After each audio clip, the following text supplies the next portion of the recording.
Iyo urebye umubare munini w'inda zatewe zitateganyijwe usanga barazitwaye muri bwa buryo twavuga bwo gushukika.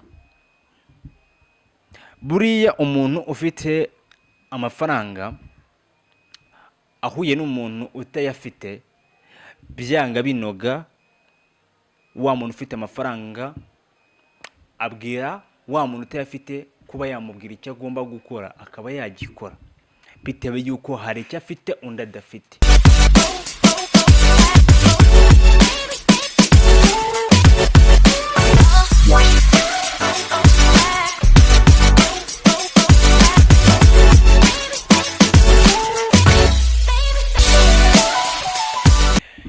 Hello guys, hello my people, nizere ko mumeze neza. Ni wa muhungu wanyu Ditaisi ubagezaho ibiganiro bitandukanye by'inyungurabwenge. Murabizi neza ko muri iyi minsi tumaze iminsi tuvuga mu bintu biba biri kuba muri twebwe twakabaye kuba twahindura kugira ngo bitugeze ku rwego runaka. Rero uyu munsi ikiganiro ngiye kubagezaho ntago kivuga ku myitwarire yacu, ahubwo ikiganiro tugiye gukora ni ikirebanye n'abana b'abakobwa hano hanze bahari. Muri iyi si twese tubaho dushakisha imibereho kugira ngo tubashe guhindura ahantu twicaye, ahantu duhagaze, uburyo mbese twahindura formire kugira ngo duse neza imbere y'abantu no mu buryo twahindura iterambere ryacu. Sahizi ngizi abana b'abasisteri nibo navuga ko ari bo bambere bahura n'imbogamizi nyinshi mu buzima bwabo. Yego umuhungu washobora guhura n'imbogamizi rimwe na rimwe akabasha kwidefanda akavuga ati ngende umuhungu nshobora gukora ibi ngibi nkabasha kwidefanda kugira ngo ngere kuri ibi bintu runaka. Ariko buri mwana w'umusisteri nibo bantu ba mbere nabonye bahura n'ibizazane byinshi, ugasanga nyine nibo bantu bari ugushuka bitewe neza yuko imbaraga umutipa akoresha n'izo umukobwa akoresha ntago bimera kimwe, nta nubwo bihura. Impamvu ni iyi ngiyi: mu buzima umutipe ahava akagera, akazi kose k'imvune kabaho yagakora, ariko umwana w'umukobwa ashobora kuba atakabasha. Harimo wakabasha ariko harimo n'utakabasha. Ariko impamvu ni iyi ngiyi: abakobwa bamwe na bamwe barashukika bitewe neza yuko ahuye n'umuntu ufite icyo adafite. Ndavuga amafaranga. Akeneye amafaranga yo kuba yahindura ubuzima bwiwe. Naramuka ayamushukishije, umukobwa aravuga ati njyewe nta yandi mahitamo mfite, icyo nashakaga aragifite, reka nemere wenda mbashe gukora ibyo ashaka kugira ngo mbone ayo mafaranga. Ibyo bintu bibaho cyane. Umuntu uvuga ati ntibibaho aze kwandika muri comment ambwira ati iki kiganiro nakoze ndabeshya.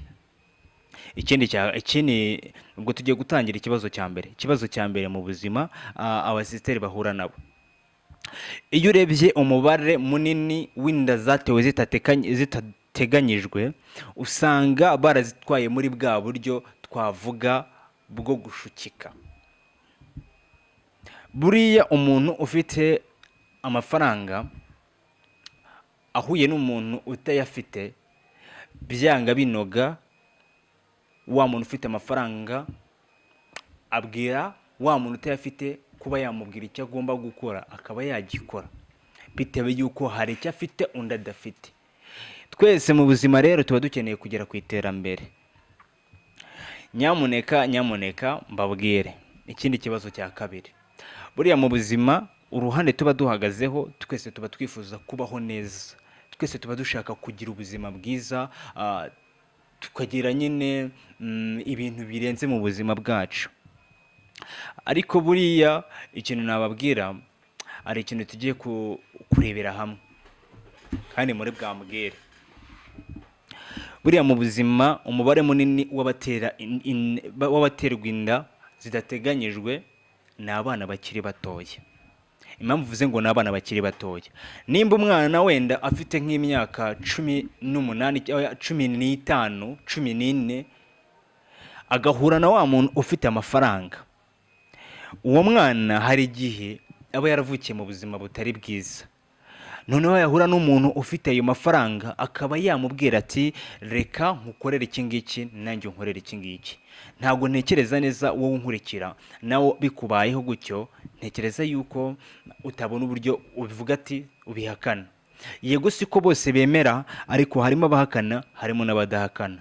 Aravuga ati uyu muntu ni iby'akanya gatoya ntabikaze, reka ngerageze mbikore, we ntatekereze ngo ese ubuzima bwanjye buzangirika mu buryo bungana gute. Saho izi ngizi barimo baraborora mu gihugu umubare w'abantu benshi w'abana babyaye bakiri batoya, batari buzuza imyaka y'ubukure, bakiri abana batoya guhera ku myaka 14 kuzamura kugeza kuri 10 n'ingahe. Ugasanga uwo mubare niwo mubare uhari munini w'abana batwara inda bakiri batoya, muri bwa buryo navuga ngo ni ugushukika. Uzi kubyara ukiri mutoya, uzi ukuntu byangiza future, ahazaza hawe haba hangiritse.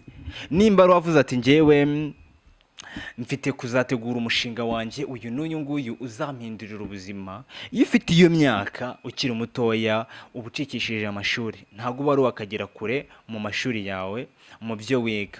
Uba uvuga ati njye nzaba uyu nguyu, ariko iyo umaze kubyara ntekereza ngo niyo utekereje kujya kwiga utekereza kujya kubikora wa mwana amaje gukura. Nanone ugasanga niba waravukiye nko mu muryango udafite ibintu, biba ngombwa neza ko utangira guhura n'ingorane ukiri umwana. Ingorane ni izi ngizi mvuga. Mu buzima bwawe umwana azakenera kwambara umwenda ari uko wagiye gukora kugira ngo uwo mwenda uwo mwana azambara kugira ngo awubone. Niba ari ayo mata kugira ngo uyamugurire uyamuhe, bizaba ngombwa neza ko ukora cyane kugira ngo wa mwana abone ayo mata. Niba ari izo mbuto kugira ngo umwana azibone, ari uwo mwambaro awubone, biba ngombwa ko ukora cyane kugira ngo uwo mwana azabone ibyo ngibyo asabwa. Ikindi nanone, wenda mushobora kuba muri abantu bari hasi cyane, mituweli babyeyi barakubwira ati ubwo nawe uzajya wongeraho ayawe, urabona ko hajemo undi muntu. Iyo ugize amahirwe ntibaguhahane ngo bagukure mu rugo, wabibwira wa muntu waguteye inda akakubwira ati, ukamubwira ati rero byagenze gutya ntwite inda yawe, akaba yakubwira ati reka uwo si njyewe utera inda muri ubu buryo, ati reka ntibishoboka, akakwihakana. Iyo akwihakanye uravuga ati nyine nta kundi, reka nemere mbyara uwo mwana, uko bizaba bimeze kose nzemera ubwanjye nirwaneho mu buzima bwose nzaba ndimo, nzemera ubwanjye uwo mwana murere. Kandi buri muntu wese avuze ati njyewe umukobwa cyangwa umuhungu, agakura amaboko mu mufuka agakora, byaba sawa. Ariko nyine si ngombwa na kuba twavuga ngo yakura amaboko mu mufuka. Umwana ugifite imyaka 14 aba akiri umwana mutoya cyane, kuri rwa rwego bwe aba agifashwa n'ababyeyi be cyane, kuko bamugurira ibikoresho byose by'amashuri, inifomo n'ibindi n'ibindi. Ariko iyo amaje kubyara ni hahandi buri kimwe cyose atangira kukimenyera ubwe. Ntabwo icyo gihe ababyeyi baba bakimumenyera buri kimwe cyose. Ntabwo ababyeyi bavuga ati ntabwo tuzita kuri uyu mwana ngo twite nawe kuri wowe. Ni hahandi ubyuka mu gitondo ukavuga ati reka njye gushaka akazi nakora kugira ngo uwo nabyaye abeho neza nawe ase neza. Niba wenda iki kiganiro nakoze, niba ibyo mvuga mbeshya, mutere komete muvuga ati ndabeshya. Twese mu buzima aho tuva tukagera, twifuza kuba abantu bakomeye, twifuza kugira impamyabumenyi mu mashuri twiga kugira ngo ubwacu twihangire imirimo, twubake ahazaza hacu heza ndetse n'aho umuryango wacu. nimba twaravukiye mu muryango uciriritse nkifuza ko nazakora cyane nkiga cyane kizeho umwete kugira ngo nimbona akazi runaka cyangwa ninihangira umurimo runaka uzangeza kuri rwa rwego runaka bwa buzima ababyeyi banjye babamo, nkaba nabasha kuba nabuhindura nkabereka ahantu heza ku buryo ibyo baba barankoreye baba baranyeretse ko ibyo bintu bakoze na wa mwanya bafashe batigeze bawupfusha ubusa. Ibyo bintu twese mu buzima nibyo tumaranira kugira ngo tubigereho mu buzima bwacu. Ikindi nanone cya kabiri, imbogamizi ku basisiteri bahura nazo. Buriya mu buzima bamwe na bamwe muri twebwe abahungu hari igihe wakundana n'umuntu akamutera inda, yamutera inda yamubwira ati inda ni iyawe, wa mutipe akavuga ati ntabwo njye ntera inda, ati njye ntabwo ntera inda. Ese nibariza abahungu gatoya, kuvuga ngo ntutera inda, iyo utekereje neza ukaba uzi neza umusiteri mwakundanaga uwo ari we, ukaba uzi neza ko atigeze araruka, ukaba uzi neza ko wenda saa izi ngizi yabaga ari mu rugo, akava mu rugo wenda agiye guhura nawe cyangwa akava mu rugo agiye sikuru, kuki udatekereza neza ko yaba ari wowe? Ntitukarenganye abasisiteri bahora bavuga ati nta rukundo rukibaho, ngo nta rukundo rukibaho pe. Ni twebwe tubyica kugira ngo babone ko urwo rukundo rutakibaho.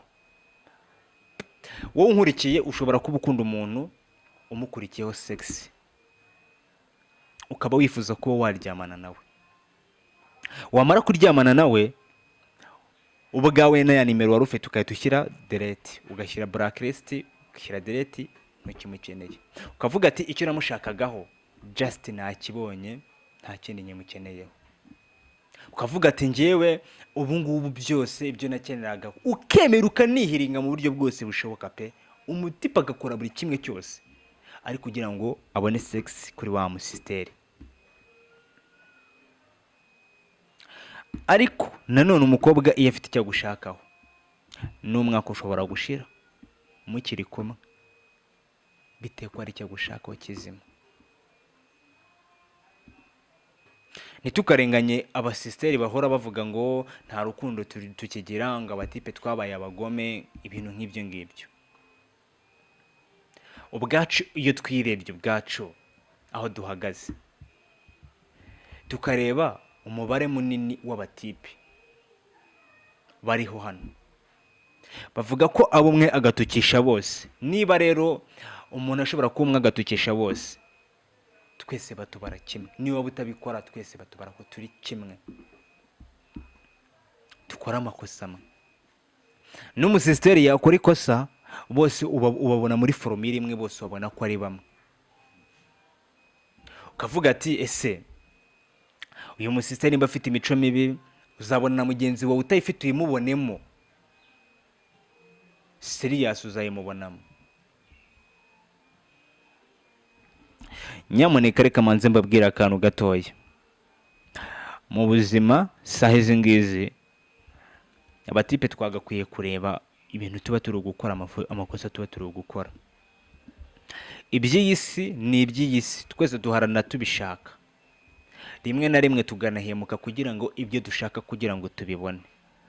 Umwe muri twe akaba yagambanira mugenzi wiwe kugira ngo icyo ashaka akibone, ku buryo ashobora no kumugambanira kuri rwa rwego rwanamukura mu buzima, ariko kugira ngo icyo ashaka agire ute akibone. Bibaho cyane. Hariho umuntu ugera kuri byinshi bitewe yuko yahemutse, ariko guys, nta cyiza cyo guhemuka. Nubwo wamukora ibishoboka byose ugahemukira mugenzi wawe, ukamwifuriza nabi ngo ave muri iyi si, ugakora ibishoboka byose ngo atazakora ngo atere imbere, reka nkubwire ikintu kimwe. Umunsi uzatekereza gukora ikintu ugahemuka, ukareba umuntu nimba yari kugera ku rwego runaka azamuka agera ku iterambere, wowe ubwawe ukumva ko wamusubiza hasi, ukumva neza yuko intambwe ari ugutera, we watuma ihagarara akaba atagera kuri byinshi. Reka nkubwire ngo mu buzima bwawe urimo urabimubwira gutyo, ugafata umwanya uhagije wo kumubwira gutyo, ariko umunsi wavuye mu buzima bwawe, bya bindi waharaniye imyaka yose ukorera uhemuka kugira ngo ubibone, ntabwo bizigera byibuka ko wakoze cyane kugira ngo bibe bihari. Ya nshuti yawe wagiriye neza nizakwifuriza ineza igira iti nshuti yanjye wankoreye ibirenze, wari umuntu mwiza, wari inyangamugayo, aho ugiye ugereye amahoro. Ariko uzi kuba wenda wakuraga ibintu bibi muri karitsiye, bakavuga ati sha si urose ugenda dukize umuruho. Uzi kugira ngo abantu aho kugira ngo bakuvuge neza bakuvuge nabi, nubwo nta munoza w'abantu icyo wakora icyo ari cyo cyose wenda bakuvuga, ariko uwakoze ibibi n'uwakoze ibyiza, nubwo yaba yarakoze amakosa amwe n'amwe, wakoze ibibi cyane cyane cyane, sha ubu ngubu agaciro ry'imigani ahantu hose. Uzi kugira ngo umuntu wenda abavuye karitsiye wenda arimutse, bamwe na bamwe barisengerera bakavuga ati uyu munsi kuba runaka agiye ndigurira akantu. Ibyo bintu bibaho, ugasanga umuntu arahavuye bakiza ibintu, ugasanga umuntu arahavuye akavuga ati cyo kuzuba tugiye kugira amahoro. Imagine kwere kugira ngo abantu bakubone muri iyo foromire, bakubonemo ikibi. Ese niba ubwa wenda ukura amakosa, ni gute ubwawe utahinduka? Wahindutse hakiri kare, garuka mu nzira nziza nyamuneka, uvuga ati Mana yanjye ndakugarukiye, aho kugira ngo ugendere mu buzima bw'ikinyoma. None se ko nshimye wenda ko mugenzi wawe ushobora kumukorera ibintu bibi, ukaba wanamwifuriza ko avaho, ukaba wanamuhemukira akava muri ubu buzima, nshimye ko ubikoze mama shenge. Ese urishuwa neza ko iyi si ari iyawe uzayirambaho, ko amaherezo nawe uzagera igihe ukamusangayo? Twese kuba turi kuri iyi si turacumbitse. Baravuga ati jya ugira neza wigendere, ikomereze. Niba wenda uri umwana utarigeze uganira na mama we cyangwa papa we cyangwa sogokuru wawe ngo aguhe impanuro, ngo akubwire uko ibintu kera byabaga bimeze na foromire yabyo, nicyo gihe nimba umufite ngo umwegere ngo aguhe impanuro akuganirize siriyasi. Twese muri ubu buzima turimo tubayeho tumana dushaka iby'iyi si kugira ngo dutere imbere, ariko nyamuneka umuntu njye mbona uhemukira nk'umwana ukiri mutoya ku myaka ya 14, amwangije the future. Ugasanga umugabo ari mu myaka 20 cyangwa 30 arebye ka kana katoya ngo niko arabasha gushuka mu buryo bworoshye.